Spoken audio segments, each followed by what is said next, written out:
William Butler Yeats was an interesting guy to say the least.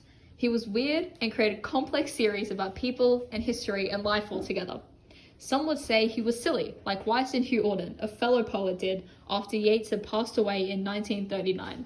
But others believe that Yeats was an incredibly gifted poet, possibly one of the greatest of the 20th century.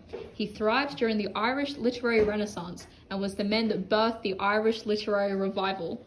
But Ashley Bryan, what exactly made Yeats weird and silly, but a talented writer at the same time? Well, Hazel Lewis, a huge factor was his need to believe in something and his hunger for a spiritual life, his religion, which was portrayed throughout his poetry. Oh, of course, his religion. From what I know, Yeats was initially belonged to Protestantism, obviously opposed to the majority of Ireland, who were Catholic. Protestantism was the Christian religious movement from the 16th century. A Protestant, literally meaning protest, basically believed that the church and its authority was corrupt. So I'm pretty sure that meant that they just didn't like priests, but still followed the usual Christian practices. Yeah, actually, you're not wrong. But it was when studying art in college he became truly invested in quote-unquote religion. Here, Yeats was introduced to George Russell, another poet, who would enlighten him on the occult, metaphysics, and the paranormal activities. Yeats would then encounter an instant fascination for mysticism and the occult sciences. Oh, that's right. That was like right before Yeats joined a secret organization, right? In London in 1890, he joined the Hermetic Order of the Golden Dawn. This organization performed secret rituals and ceremonies practicing magic. And I'm pretty sure they also wore robes and headgear, not to mention owned wands. I also know that they focused their practices on spiritual development and Durgi, the term that describes summoning deities, didn't they? Though the organization unfortunately dissolved a good century ago, Yeats nonetheless devoted 32 years of his life to it. I have a good feeling that almost all the women who inspired his poems were involved in the occult. Yeah. Yeats was a bit of a quirky man, to be honest. He would have frequent affairs at some point in his life. In fact, during his brief affair with actress Mabel Dickinson, she actually told him she was pregnant. And what he did was he asked for advice through a medium, and the message he received came to tell him that he had been deceived. And sure enough, she confessed that she lied. Incidents like this would only fortify and strengthen his faith in the supernatural, where he would literally seek out guidance for troubles in his private life from the spirit world. He applied himself constantly to his spiritual beliefs. Damn, he must have been like a player or something to be that scared of her getting pregnant. Well, not entirely. He was actually somewhat a hopeless romantic. Oh, really? That's actually like a little bit disappointing. Yeah, but you can thank one Maud Gonne for that. This was Yeats' greatest love. She was a political revolutionary, an extreme Irish nationalist, English-hating, extraordinarily beautiful actress at her time. These two shared a very spiritually intimate relationship, but that was it. Yeats suffered a lengthy, unrequited love for her, though she never reciprocated. Oh yeah, didn't he propose to her like 4 times? She even married a whole different man. I swear he proposed to her daughter too, who was like 30 years younger than him. Yeah, man, Yeats was really weird. But looking past that, these two shared a spiritual connection, having spiritual visions together, being convinced that they were married or siblings in a previous life. They created an everlasting bond. They believed in telepathy and astral travel, where they would meet in the astral plane where they dreamt. Though soon enough, he would meet Georgiana Hyde Leeds, or George as he would like to call her. Only 4 days after their wedding, his bride Georgiana began the automatic writing phenomenon. Her hand and pen would apparently serve as a medium for the spirit world to send over information. Together they produced almost 4,000 pages that Yeats would study, and then conceptualize theories and ideas of the spirit world and the real world. Oh, I've heard about this, but the credibility of the so-called communication between the real world and the spirit world was questionable, wasn't it? It seems like everything the spirits would tell Georgiana sounded like things that Yeats would want to hear, didn't it? To me, anyway, it was obvious that Georgiana was bluffing. So it makes me wonder if he even believed her, to be honest. Actually, some people did question if Yeats believed her. To this he would say, "They have helped me to hold in a single thought, reality and justice. They have brought me metaphors for poetry." So I guess we can't know for sure whether Yeats questioned his wife, but he understood that they enlightened him. They gave him inspiration to write and create.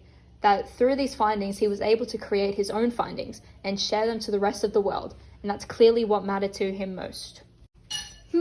That's cool. But do you know what else was cool, Ashley Bryan? The actual theories that he believed in.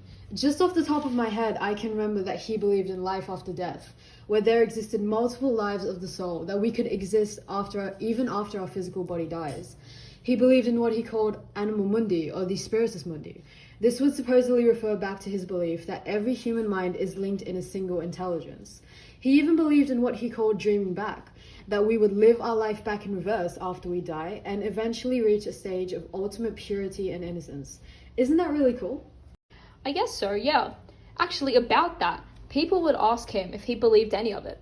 Some will ask if I believe all that this book contains, and I will not know how to answer. Can I think of the world as there, and here I judging it? From this, Yeats might be suggesting that we individually are created with different views based on where we stand. So how can we judge beliefs with only our singular view? Saying this, we can understand that even if Yeats believed or not, he simply expresses what he feels, his personal view. He believed in so many theories and so many different beliefs that it made him weird. He was so weird because of it. His theories were so absurd that people believed that not even he himself understood them. Actually, some beliefs that Hitler admired, Yeats did too. Anyway, whether he understood them or not, he was able to portray his beliefs in a convincing manner that many people admired. Even though some of his beliefs were so far-fetched, they were still recognized by people. Okay, so he believed in crazy theories, but how did this affect his poetry? I'll be completely honest, I have no idea. Let me think. Well, similarly to other poets of his time, Yeats romanticized the themes of love, longing, and lust, and even Irish myths in his poetry. Once he got older, he became more known as a symbolist poet, who used suggestive imagery and symbolic structures. His style became built around symbols instead, and used the mystical system. This change was all thanks to his spiritual influence and his devotion to spirituality. His most famous poem, The Second Coming, talks about his apocalyptic mystical theories. This was around the time that it is believed that Yeats was becoming more intense with the use of imagery and was well known on Hinduism, occult, and the theosophical beliefs. Oh yeah, Yeats's use of imagery is present in many of his works, such as A Crazed Girl and The Wild Swans Are Cool. These poems depict Yeats's suggestive imagery as a result of his theosophical beliefs. Under the October twilight, the water mirrors the sky, from The Wild Swans Are Cool, creates a clear image in the reader's mind while demonstrating Yeats' beliefs in divine wisdom.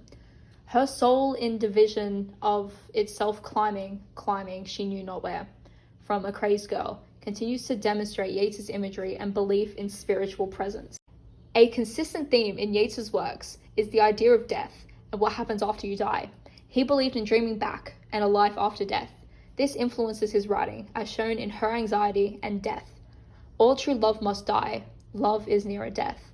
Represents an eternal love. It lasts forever. Many times he died, many times rose again. Reflects Yeats' belief of life after death. It seemed as though these beliefs were clearly wild and untamed. They simply guided his writing. It allowed him to become the revolutionary that he is now known as.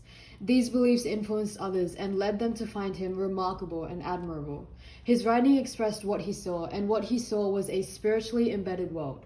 His religion was an incredibly irrefutable factor of his work, and it created hundreds of influential and outstanding pieces, which would influence countless others.